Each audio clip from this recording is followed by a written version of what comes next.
Dan kita pada hari ini berada di satu zaman yang diistilahkan sebagai zaman kebangkitan Islam.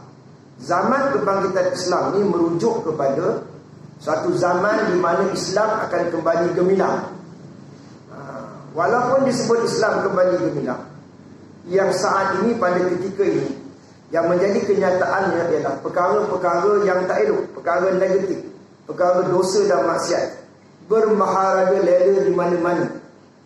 Kezaliman, penindasan, kepimpinan diktator di mana-mana saja, umumnya di dunia ini.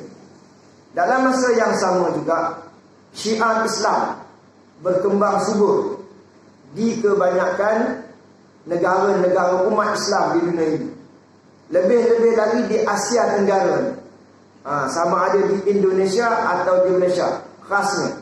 Boleh dikatakan ramai yang setuju, majoriti yang bersetuju bahawa di Malaysia ini, kalau diamat-amati, kalau di postmortem dibuat kajian, Malaysia dan Indonesia ini boleh katakan berada di tempat yang tinggi kita melihat syiar Islam itu. Jadi di waktu dan ketika inilah bila mana kemuncak antara kejahatan ataupun antara kebatilan dan kebenaran akhirnya akan dimenangi oleh kebenaran. Inilah masa. Jadi dalam tajuk mari bersama muhasabah diri ni, kita ni walaupun satu sudutnya, dari satu aspeknya, kita telah banyak beramal ibadah. Maklumlah kita rasa kita ni dah berusia, dah uzur, dah mula sakit-sakit, dah berumur kan. Ada yang 50, ada yang 60, umumnya begitu. Jadi kita mula teringat kampung halaman kita yang kekal abadi. Jadi kita mula muhasabah diri. Kita mula menilai diri kita. Selama kita ni hidup sejak balik lagi sampai sekarang ni, apakah banyak kebaikan atau banyak yang buruk ni. Tapi kita nak fokus terus kepada poin yang besar dalam muhasabah diri, yang semua orang boleh tanya tekuk dada, tanya iman masing-masing. Di mana kita sekarang ni pada umumnya semua umat Islam ni, ramai umat Islam, majoriti umat Islam sembahyang, bersedekah, buat baik, mengaji Al-Quran, sembahyang sunat, lebih-lebih lagi yang wajib tak tinggal, yang ada masa bangun malam, zikirnya banyak, selawatnya banyak, di bibirnya selalu mengingat akan Allah Subhanahu Wa Taala. Tetapi dalam Islam ini, tahap keimanan itu dia biasa berubah-ubah.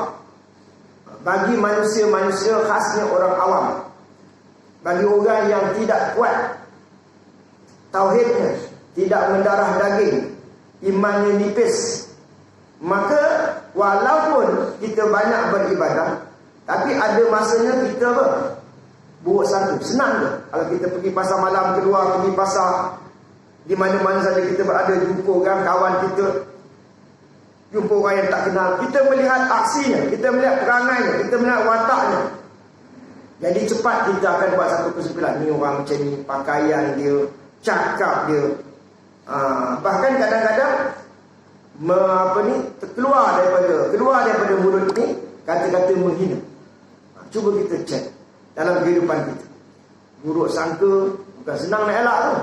Menghina orang lain bukan senang.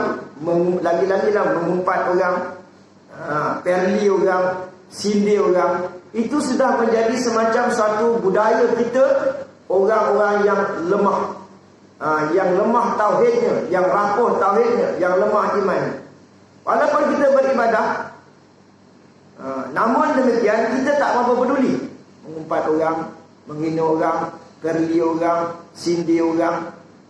Apalagi kalau soal mengeluh, meradang, tension, geram dan sebagainya. Jadi kita anggap perkara itu perkara yang kecil, tapi perkara itu besar bagi orang yang nak menjadi kekasih Allah, bagi orang yang nak selamat di alam barzakh, nak selamat di padang mahsyar, nak berjalan macam kilat ni.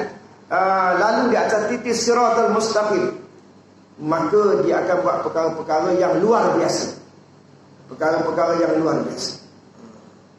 Jadi di sini penulis ni seorang wali Allah, seorang guru mursyid menulis, wahai insan, di waktu engkau menghina, sedarkah engkau tu siapa?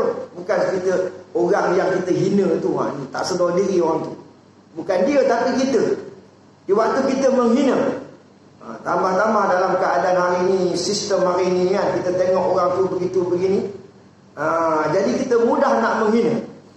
Memanglah kalau kita biasanya bila kita hina orang tu, watak dia tu benar, watak dia tak elok.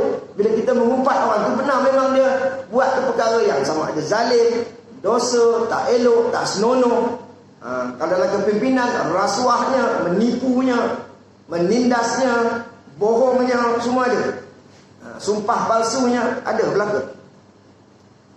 Tapi persoalannya sekarang ni, dia Islam tadi dia ada syariat. Kita membenci satu keburukan, dan kita ada persoalan yang dikaitkan dengan hakikat. Jadi di waktu kita menghina, sedarkah engkau itu siapa? Wahai manusia, di waktu engkau menzalim, tahukah engkau siapakah engkau sebenarnya? Ada dua. Satu, kita menghina orang.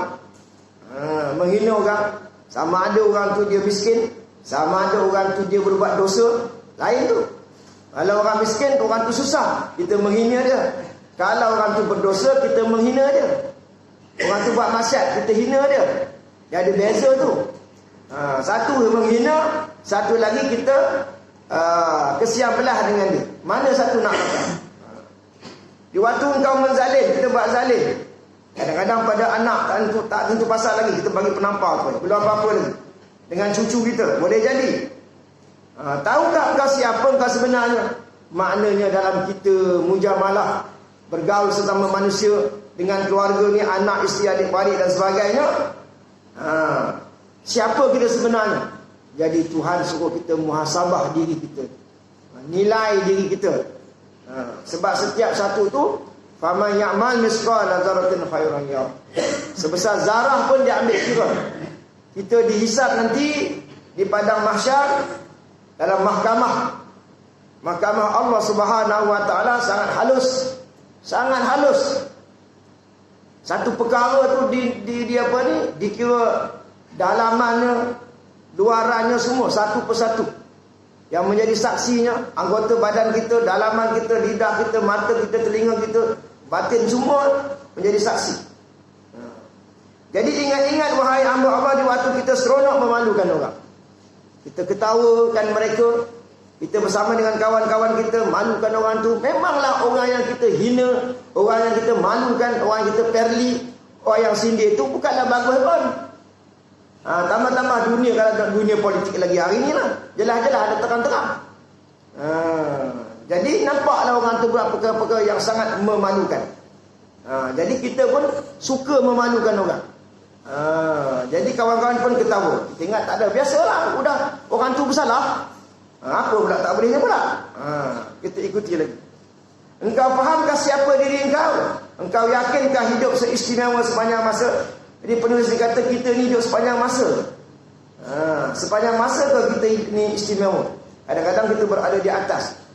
Kita tanya diri kita sendiri sekarang ni, kan ada masa-masa selalu orang hormat kita. Paling tidak dia tak mengata kita lah, itu pun memadai lah. Kalau orang tak hormat kita pun, tak sanjung kita ke, tak puji kita, tak apa, kita kata, jangan dia kata aku dah. Sebenarnya orang kata kita ke, orang sindir kita ke, orang fitnah ke, kata kita ke, itu namanya apa tuan-tuan? Satu proses. Kepada semua manusia, pada umumnya mereka mendapat ujian yang macam tu. Kadang-kadang disanjung, kadang-kadang dibesarkan orang, dimuliakan, disebut nama kita. Tetapi isteri di rumah pula yang selalu mengata kita, lawan kita bersuami ni. Contohnya macam itulah. Jadi kau yakinkah hidup istimewa sepanjang masa? Yakinkah engkau hidup luar biasa sepanjang hidup? Boleh sedikit. Jadi di sinilah pentingnya apa? Rasa kehambaan. Kita tengok orang tu jahatnya ada, kita nampak jahat dia, jahatnya merompak, menyamun. Kita tak ada merompak, kita tak ada menyamun. Sedaplah kita kata dia. Apa ni orang Islam meropak ni. Tapi kita ada dosa kita. Yang orang tu tak tahu, yang orang lain pun tak tahu. Kita sedap kata kat dia merompak menyambut. Memang betul dia merompak, memang betul dia menyambut. Yang dosa kita pula ni apa contohnya? Kita ni bakhil, kita ni kedekut, atau kita ni kaki perempuan. Orang tak tahu. Jadi semua orang ini diproses. Namanya diproses, diberi ujian. Ujian nikmat, ujian terlanjur dengan kita berbuat dosa. Jadi bila kita seronok malukan orang, seronok kita perli orang, sindir orang, hina orang, kamu tu baik benar ke? Seolah-olah Tuhan tanya begitu. Kamu ni baik, kamu tak ada dosa ke? Kamu tak bimbang dosa kamu? Dosa aku taklah seteruk itu. Walaupun satu dosa, walaupun dosa kita sedikit sahaja, tapi kalau Tuhan tak ampun, memang parah. Neraka jawab. Tapi kalau orang lain dia buat zalim, apa-apa, berzina sekalipun, minum arak, tapi di hujung dia bertaubat, maka dia akan masuk ke dalam syurga. Jadi di sinilah maknanya rasa kehambaan. Rasa kita ni pun cemas juga. Kalau kita nasihat orang, nasihat anak, cucu, isteri, siapa pun, janganlah kita merasakan bahawa kita ini lebih baik. Tidak begitu. Endingnya tak tahu lagi. Kita hanya menasihat atas dasar tanggungjawab kita terhadap masyarakat, terhadap individu, anak, isteri, siapa sajalah, kawan, adik-beradik, jiran kita. Maka kita menegur mereka atas dasar apa? Dakwah. Ud'u ila sabili rabbika bil hikmah. Ajaklah manusia-manusia ini kepada Allah dengan melalui hikmah. Hikmah ni kebijaksanaan. Tengok, jangan pukul rata je. Jangan kata kullu haq walau kana murran. Nyatakan yang benar walaupun pahit. Jadi kita nak tegur orang, tegur menteri, tegur pegawai, nak tegur raja, sampai nak tegur raja, ikut sedap kita. Mana boleh? Dia ada apa tu, kebijaksanaan, tata cara dakwahnya. Bukan semua yang benar walaupun pahit kita nak sampaikan. Yang benar sampaikan juga. Dia tengok pada keadaan, tengok pada situasi. Ini namanya adab, ini namanya cerdik, ini namanya hikmah.